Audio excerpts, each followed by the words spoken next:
ವೇದಿಕೆ ಮೇಲೆ ಹಾಸನದಾಗಿರ್ತಕ್ಕಂಥ ನಮ್ಮ ಜಿಲ್ಲಾ ಪಂಚಾಯತ್ ಪೀಠಗಿರ್ತಕ್ಕಂಥ ಹಾಗೂ ವೇದಿಕೆ ಮೇಲೆ ಹಾಸನದಾಗ ನಮ್ಮ ಯುವಾಗಿರ್ತಕ್ಕಂಥ ನಿರ್ದೇಶಕರಾಗಿರ್ತಕ್ಕಂಥ ಹಾಗೂ ಜಗದೀಶ್ ಪ್ರಸಾದ್ ರವಿ ಅವರ ಮೋಹನ್ ಅವರ ಹಾಗೂ ನಮ್ಮ ಕೇಶ್ ಅವರ ಇರ್ತಕ್ಕಂಥ ಸಂಗಾರೆಡ್ಡಿ ರಾಜಕೀಯ ಹಾಗೂ ಈ ಕಡೆ ನಮ್ಮ ಹಿರಿಯ ಸದಸ್ಯ ಆಗಿರ್ತಕ್ಕಂಥ ಮುಖಂಡರಾಗಿರ್ತಕ್ಕಂಥ ಸೋಮನವರು ಲಕ್ಷ್ಮೀನಾರಾಯಣ ಹಾಗೂ ರಘು ಅವರೇ ಕೃಷ್ಣ ಅವರ ಹಾಗೂ ನಮ್ಮ ರಾಜನ್ ಅವರ ಹಿಂದೆ ರಾಜನ್ ಅವರ ವೇದಿಕೆ ಮುಂಭಾಗದಲ್ಲಿ ಇವತ್ತು ಈ ಸಭೆಗೆ ಕಡೆ ತಂದಿರ್ತಕ್ಕಂಥ ಈ ಸಭೆಗೆ ಮೇನ್ ಕೇಂದ್ರ ಬಿಂದುಗಳಾಗಿರ್ತಕ್ಕಂಥ ನನ್ನೆಲ್ಲ ನೆಚ್ಚಿನ ಹೆಣ್ಮಕ್ಳು ನನ್ನ ತಾಯಿಯಿಂದ ಮುಂದೆ ಕೂತಿದ್ರಿ. ನಿಮಗೆ ವಿಶೇಷವಾಗಿ ಶಾಸಕರ ಕಡೆಯಿಂದ ಒಂದು ಕೃತಜ್ಞತೆಗಳನ್ನ ಹಾಗೂ ಥ್ಯಾಂಕ್ಸ್ ಅನ್ನ ಹೇಳಲಿಕ್ಕೆ ಯಾಕೆ ಈಗ ಹೇಳ್ತಾ ಇದ್ದೀನಿ ಅಂತಂದ್ರೆ, ನಾನು ಲಾಸ್ಟ್ ಮೀಟಿಂಗ್ ಗಲಾಟೆ ಮಾಡಿ ಆದಷ್ಟು ಬೇಗ ಯಥಾರ್ಥತೆ ಆಗ್ಲಿ ಅನ್ನೋದು ನನ್ನ ಆಸೆ ಇತ್ತು. ಸಮಾವೇಶ ಇದ್ದಾಗೆ ನಾನು ಮುಂದುವರಿಸಿದೆ. ಆ ಸಂದರ್ಭದಲ್ಲಿ ನನಗೆ ಯಾಕೆ ಬೇಕಂತ ಬಂದಾಗ ಬರೀ 2-3 ದಿವಸ ತುಂಬಾ ಇರಲಿಲ್ಲ. ಈ ಸಂದರ್ಭ ನನ್ಗೆ ಮುಂದೆ ಹೋದಾಗ ನಾನು ಹೇಳಿದೆ, ಈ 3 ಹೆಣ್ಮಕ್ಳು ಹಾಕಿದ್ದಾರೆ, ಸಂಘ ಹಾಕಿದ್ದಾರೆ. ಆ ಸಂಘದಲ್ಲಿ ಯಾವ ಹೆಣ್ಮಕ್ಳು ಚಾತುರ್ಯವಾಗಿದ್ದಾರೆ ಅಂದ್ರೆ ಸ್ವಲ್ಪ ಚುರುಕಾಗಿದ್ದಾರೆ ಅವ್ರಿಗೆ ಅವಕಾಶ ಮಾಡ್ತಾರೆ ಅಂತ ಹೇಳಿದ್ರು. ಇದು ರಾಜಕಾರಣ ಮಾಡೋದು ಬೇಡ, ಯಾವ ಹೆಣ್ಮಕ್ಳು ಚುರುಕಾಗಿದ್ದಾರೆ ಅವರಿಗೆ ವ್ಯವಸ್ಥೆ ಮಾಡ್ತಾರೆ ಅಂತ ಕೇಳಿದೆ. ನಾನು ಯಾಕಂದ್ರೆ ಈ ವಿಚಾರದಲ್ಲಿ ನಾನು ಯಾವತ್ತೂ ಆಗಲ್ಲ,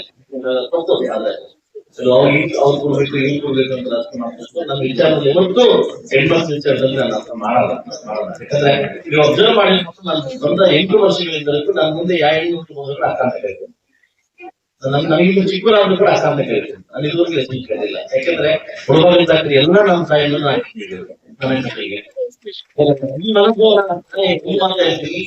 ಯಾವ ಸಂಸ್ಥೆಯಲ್ಲಿ ಏನನ್ನ ನಾವು ಪೂಜಿಸ್ತೀವಿ, ಯಾವ ಸಂಸಾರದಲ್ಲಿ ಏನನ್ನ ನಾವು ಪೂಜಿಸ್ತೀವಿ, ಏನು ಗೌರವ ಕೊಡ್ತೀವಿ, ಆ ಸಂಸಾರ ಇರುವುದು ಬಿಟ್ಟಿಲ್ಲ ನೋಡಿಲ್ಲ.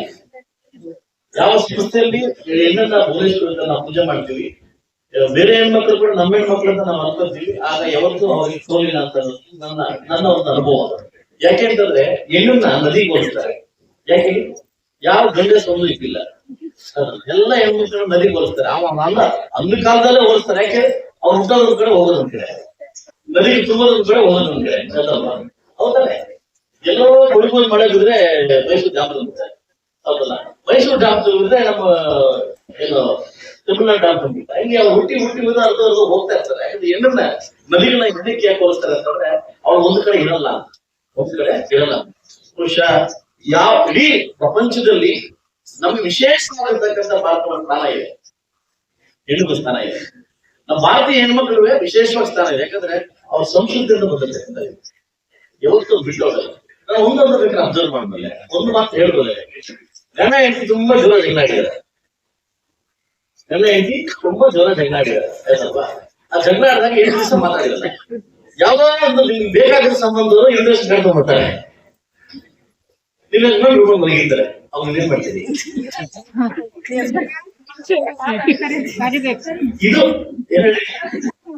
ಇದು ನಮ್ಮಲ್ಲಿರ್ತಕ್ಕಂಥ ಗುಣ ಆಯ್ತಲ್ವಾ? ಇಲ್ಲ ಜಗಳ ಆಡಿದ್ವಿ ಹೋಗಿರೋದು ಕಲ್ತೀವ ಇಲ್ಲ ತಾನೆ? 8 ದಿವಸ ಒಬ್ರಿಗೊಬ್ರು ನೋಡ್ಕೊಂಡೆ ಮಾಡ್ಕೊಂತ ಅದು ಬರ್ತದೆ. ಸ್ವಭಾವ ಹೆಣ್ಮಕ್ಳು ಇರ್ತಕ್ಕಂಥ ಒಂದು ಸ್ವಭಾವ. ಸೊ ಅದಕ್ಕೆ ನಾನು ಅವಾಗ ಹೇಳ್ಕೊಡ್ತಾ ಇದ್ದೆ. ಅಂದ್ರೆ ನಂಗೆ ಮಾತಾಡಿ ಮುಂಚೆ ಮೊದಲ ಬಂದು ಹೇಳುದು, ಈ ಮುಂದೆ ಭಗವಾನ್ ನಿಮ್ಮ ಮಗುಂಡಾಡು ಬಾಳ ಸಿಡ್ಲಿಕ್ಕೆ ತೊಪ್ಪೆ ಚಿಕ್ಕ ಮಾಡ್ಕೊಂಡು ಅವ ಚೆನ್ನಾಗ್ ಮಾತಾಡ್ತಾರೆ ಅದಲ್ವಾ? ಅದರಿಂದ ಹೆಣ್ಮಕ್ಳಿಗೆ ಒಂದು ವಿಶೇಷ ದೂರ ಇದೆ. ಅದರಲ್ಲೂ ಕೂಡ ನನ್ನ ಮುಳುವಾಗಿನ ತಾಯಿದ್ರು ತುಂಬಾ ವಿಶೇಷವಾಗಿರ್ತಕ್ಕಂಥ ತಾಯಿದ್ರು. ಇವರು ಅವ್ರ ಸ್ವಾಭಿಮಾನ ಬಿಟ್ಟು ಯಾವತ್ತು ಬದುಕಲ್ಲ, ಸ್ವಾಭಿಮಾನ ಬಿಟ್ಟು ಯಾವತ್ತು ಬದುಕಲ್ಲ. ಅದು ಅಂತೂ ನನ್ನ ಮುಳುಗಾಗಿನ ಹೆಸರು ನಾನು ಹೋದ್ರೆ ನಮಗೆ ಒಂದು ಮೈ ಜುಳುಕಂತಾರೆ. ಅಂಥ ವೈಭವಿರ್ತಕ್ಕಂಥ ಈ ಮುಳುಗಾಗಲಿಗೆ ನನಗೆ ಸಿಕ್ಕಿರೋದು ಅವಕಾಶ ದೇವ್ರ ವರ ಅಂತ ಹೇಳ್ಬೋದು. ದೇವ್ರು ಕೊಟ್ಟ ವರ ಅಂತ ಹೇಳುತ್ತೆ.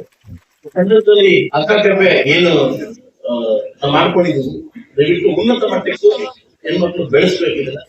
ಇದು ನಿಮ್ಮ ಕೆಪೆ, ಇಲ್ಲ ನಾನು ಹಾಕಿ ಅಂತ ಹೇಳ್ತಿದ್ದೀವಿ ಅದಲ್ವಾ? ನಮ್ಮ ಕೆಪೆ ಇದು, ನಮ್ಮೆಲ್ಲರ ಕೆಪೆ. ದಯವಿಟ್ಟು ಇದನ್ನ ಉನ್ನತ ಮಟ್ಟಕ್ಕೆ ನಡೆಸಬೇಕು. ಹಾಗೂ ನಮ್ಮ ಒಂದು ಕಾಲಾವಧಿಯಿಂದ, ನಮ್ಮ ತಾಲೂಕು ಪಂಚಾಯತ್ ಅವಧಿಯಿಂದ ಹೆಣ್ಮಕ್ಳಿಗೆ ಆರ್ಥಿಕ ಸಹಾಯವನ್ನು 1 ಕೋಟಿ ರೂಪಾಯಿ ಆರ್ಥಿಕ ಸಹಾಯವನ್ನು ನಾವು ಮಾಡ್ಲಿಕ್ಕೆ ರೆಡಿ ಇದ್ದೀವಿ. ಎಲ್ಲಾ ತಂಗುಗಳಿಗೆ ಏನ್ ಸಂದರ್ಭ ಆರ್ಥಿಕವಾಗಿ 1 ಕೋಟಿ ರೂಪಾಯಿನ ನಾವು ನಿಮ್ಮ ಸಹಾಯ ಮಾಡ್ಲಿಕ್ಕೆ ನಾವು ರೆಡಿ ಇದ್ದೀವಿ. ಅದನ್ನ ಉಪಯೋಗಿಸ್ಕೊಳ್ಳಿ. ಇನ್ನೂ ಉನ್ನತೀಕರಣ ಮಾಡ್ಲಿಕ್ಕೆ ಚೆನ್ನಾಗಿ ಮಾಡ್ಲಿಕ್ಕೆ 3 ಲಕ್ಷ ರೂಪಾಯಿ ಅಮೌಂಟ್ ಕೇಳಿದ್ರೆ ನಾನು ನಾಳೆ ಲೆಟರ್ ಕಳಿಸ್ತೀನಿ. ಅದು ಒಳ್ಳೆ ಸ್ಪೀಕರ್ ಮುಖಾಂತರ ಒಳ್ಳೆ ಚೇರ್ಗಳೆಲ್ಲ ಹಾಕಿ ಒಳ್ಳೆ ಹೈಟೆಕ್ ಆಗಿ ಮಾಡ್ತಕ್ಕಂಥ ಕೆಲಸವನ್ನ ಇನ್ನೂ ಆಗ್ಲಿ. ಇನ್ನೂ ಒಳ್ಳೆ ರೂಪಕ್ಕೆ ತಗೊಳ್ಳುವಂತಕ್ಕಂಥ ಕೆಲಸ ಅದೆಲ್ಲ ಮಾಡಬೇಕಂತ ನಾನು ಹೇಳ್ತೀನಿ. ವಿಶೇಷವಾಗಿ ನಾವು ವ್ಯಕ್ತಿ ಮಾಡ್ತಿರ್ಬೇಕು. ಯಾಕಂದ್ರೆ ಡಿಸಿಸಿ ಬ್ಯಾಂಕ್ ನಿರ್ದೇಶಕರು ಯಾಕೆ ಅವಾಗಿಂದ ಅವ್ರನ್ನ ಡಿಸಿಸಿ ಬ್ಯಾಂಕ್ ನಿರ್ದೇಶಕರು ಅಂತಂದ್ರೆ ನಿಮ್ಗೆಲ್ಲ ನೋಡ್ಕೊಡಿದ್ರೆ ನಿಮ್ಗೆಲ್ಲ ಈಗ ಬರ್ತಾರೆ. ಈಗ ಸ್ಟಾರ್ಟ್ ಆಗ್ತದೆ. ಯಾವಾಗ ಬ್ಯಾಂಕ್ ಮೇಲೆ ಯಾವಾಗ ನೀವು ಕೊಡೋದಿಗೆ ಇದ್ದರೆ ಅದು ಚೆನ್ನಾಗಾಗ್ತದೆ. ಈಗ ಬರ್ತದೆ.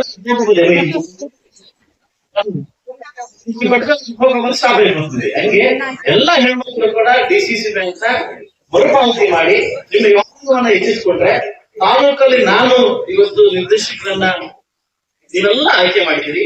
ಇವ್ರು ವಿಶೇಷವಾಗಿ ಒಂದು ಮನವಿ ಕೂಡ ಮಾಡಿದ್ರಿ. ಬೇಗ ಸ್ಟಾರ್ಟ್ ಮಾಡೋಣ ಡಿಸಿಸಿ ಬ್ಯಾಂಕ್ ನಲ್ಲಿ. ಆದಷ್ಟು ಬೇಗ ಎಲ್ಲಾ ಹೆಣ್ಮಕ್ಳು ಲೋನ್ ಸಿಗೋ ತರ ಮಾಡೋಣ. ಸೊ ಅದೊಂದು ಆಸೆ ಇತ್ತು ನನಗೆ. ಅದನ್ನ ನೀವು ನನ್ನ ಮುಖಾಂತರ ದಯವಿಟ್ಟು ನಿಮ್ಮ ಮುಖಾಂತರ ನೆರವೇರಿಸ್ಕೊಡ್ಬೇಕು ಅಂತ ನಾನು ವಿಶೇಷವಾಗಿ ಮನವಿಯನ್ನ ಮಾಡ್ತಾ ಇದ್ದೀನಿ. ಶಾಸಕರಾಗಿ ನನ್ನ ಹೆಣ್ಮಕ್ಳಿಗೆ ಲೋನ್ ಸಿಗ್ಬೇಕಿರೋ ನನ್ನ ಬಯಕೆ ನಾನು ನಿಮ್ಮಿಂದ ಆದಷ್ಟು ಬೇಗ ಆಗ್ಲಿ ಅಂತ ನಾನು ದೇವರಲ್ಲಿ ಪ್ರಾರ್ಥನೆ ಮಾಡ್ಕೊಂತ ಇವತ್ತು ಏನು ಈ ಅಕ್ಕಕಪ್ಪೆ ನಾವು ಸ್ಟಾರ್ಟ್ ಮಾಡಿದ್ವಿ. ಒಳ್ಳೆ ಒಂದು ಉದ್ದೇಶದಿಂದ ಸ್ಟಾರ್ಟ್ ಮಾಡಿದ್ವಿ. ಸೊ ದಯವಿಟ್ಟು ಕಡಿಮೆ ಬೆಲೆಯಲ್ಲಿ ಏನು ರೈತರು ಹಸ್ಕೊಂಡು ಬರ್ತಾರೆ, ಕಡಿಮೆ ಬೆಲೆಯಲ್ಲಿ ಒಂದು ಒಳ್ಳೆ ಊಟ ಕೊಟ್ಟು ನೀವು ಅದನ್ನ ನೆರವೇರಿಸ್ಕೊಂಡು ಹೋಗ್ತೀರಾ ಅಂತ ನನಗೆ ನೀವು ಅಬ್ಸರ್ವ್ ಮಾಡಿರ್ಬೋದು. ನಾವು ಬೇರೆ ಹೋದಾಗ ನಾವು ಹೆಣ್ಮಕ್ಳು ಇರ್ತಕ್ಕಂಥ ಹೋಗಿ ಕೊಟ್ಕೊಂಡು ಹೋಗ್ತೀವಿ. ಯಾಕಂದ್ರೆ ಅವ್ರ ಕೈ ರುಚಿ ಬೇರೆ. ಈ ಪುಣ್ಯಾತ್ಮ ಹೇಳ್ತೀನಿ ನಾವು ಟ್ರೈನಿಂಗ್ ಕೊಡ್ತೀವಿ ಅಂತ ಅವ್ರಿಗೆ ಯಾರೋ ನಾವು ತಿಳಿದು ಹೇಳ್ತೀವಿ ನಾವು ಟ್ರೈನಿಂಗ್ ಕೊಡ್ತೀವಿ ಅವರೇ ಕೈ ಎಣ್ಣೆ ಇಲ್ಲ ಅಂತ ಎಲ್ಲಾನು ತಗೊಂಡು ಉಳಿಸಿ ಎಣ್ಣೆ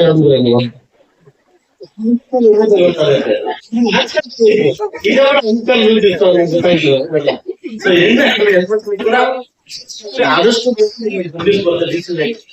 ಇವನ್ನೆಲ್ಲ ಮತ್ತೆ ಕರೆದು ನಿಮ್ಗೆಲ್ಲ ಸೌಕರ್ಯ ಮಾಡ್ತಕ್ಕಂಥ ಕೆಲಸವನ್ನ ಆದಷ್ಟು ಬೇಗ ಆಗ್ಲಿ ಅಂತ ದೇವರಲ್ಲಿ ಪ್ರಾರ್ಥನೆ ಮಾಡ್ಬೇಕು ಹೇಳ್ತಾ ಅವಕಾಶ ಕೊಟ್ಟಿದ್ದಕ್ಕೆ ಎಲ್ಲ ಹೆಣ್ಮಕ್ಳು ಕೂಡ ಹಾಗೂ ಸಂಬಂಧಪಟ್ಟ ಎಲ್ಲ ಅಧಿಕಾರಿಗಳಿಗೂ ನಮ್ಮ ಜೊತೆ ಜಾಯ್ನ್ ಆಗಿರ್ತಕ್ಕಂಥ ಎಲ್ಲ ಕೌನ್ಸಿಲರ್ಸ್ಗೂ ಎಲ್ಲ ಕೂಡ ಥ್ಯಾಂಕ್ಸ್ ಹೇಳ್ತಾ ದಯವಿಟ್ಟು ಇಂಥ ಕೆಲಸನ ಇನ್ನೂ ಜಾಸ್ತಿ ಮಾಡೋಣ ಅಂತ ಹೇಳ್ತಾ ಅವಕಾಶ ಕೊಟ್ಟಿದ್ದಕ್ಕೆ ಮತ್ತೊಮ್ಮೆ ಹೊಂದಿಸ್ತಾ ನನಗೆ ಇನ್ನೂ ಸಾಕಷ್ಟು ಆಸೆಗಳಿತ್ತು. ಎಷ್ಟೋ ದಿನ ಹೆಣ್ಮಕ್ಳು ಆಸೆ ಕೇಳಿರ್ತಾರೆ ಒಳ್ಳೆ ಗಂಡ್ಮಗ್ಳು ಹೆಣ್ಮಗ್ಳೇ ಆದಂತ ಅದು ಹುಟ್ಟಿದ್ರು ಜಾಸ್ತಿ ಮಟ್ಟಕ್ಕೆ ಹೋಗ್ಬಿಟ್ಟಿಲ್ಲ. ಯಾಕೆಂತಂದ್ರೆ ಸರ್ಕಾರದಲ್ಲಿ ದುಡ್ಡಿಲ್ಲ, ಸಂಬಳ ಕೂಡ ದುಡ್ಡಿಲ್ಲ ಆಯ್ತಲ್ವಾ. ತಪ್ಪು ಮಾಡಿ ನನ್ ಮನೆ ಬಿಡ್ಬೇಕಾದ್ರೆ ಮುಳುಗಾಲು ಬಿಡ್ಬೇಕು ನೋವಾಗುತ್ತಂದ್ರೆ ಬರೀ ಕೈಲಿ ಹೋಗ್ತಿದ್ನಲ್ಲ ಬರೀ ಕೈಲಿ ಆದ್ರೂ ಕಾಲು ಹಿಡಿದು ಎಷ್ಟಾಗುತ್ತೆ ಅಷ್ಟು ದುಡ್ಕೊಂಡು ವರ್ಷನ ಮಾಡ್ತಾ ಇದ್ರು.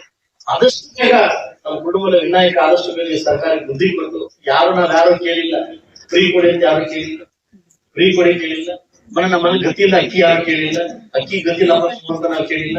ನಮ್ ಸಂಸಾರ ನಾನಿದೆ ಹೋಗ್ಲಿಕ್ಕೆ ರೋಡ್ ಇಲ್ಲ, ಅದನ್ನ ಕುಡಿಲಿಕ್ಕೆ ನೀರಿಲ್ಲ.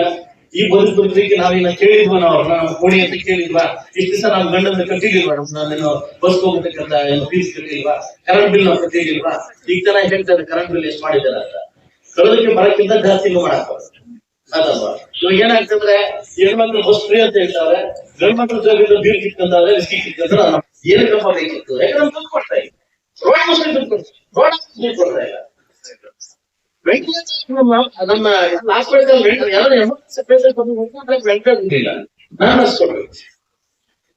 ಡಯಾಲಿಸ್ ಮಾಡ್ಲಿಕ್ಕೆ ಬಡವರು ಇದಾದ್ರೆ ಡಯಾಲಿಸ್ ಮಾಡ್ಲಿಕ್ಕೆ ಆ 1 ದಿವಸ 4 ದಿವಸ ಅಷ್ಟೇ ಯಾವ್ದಾದ್ರು ಬೇರೆ ಕಡೆ ಹೋಗ್ಬಾರ್ದು.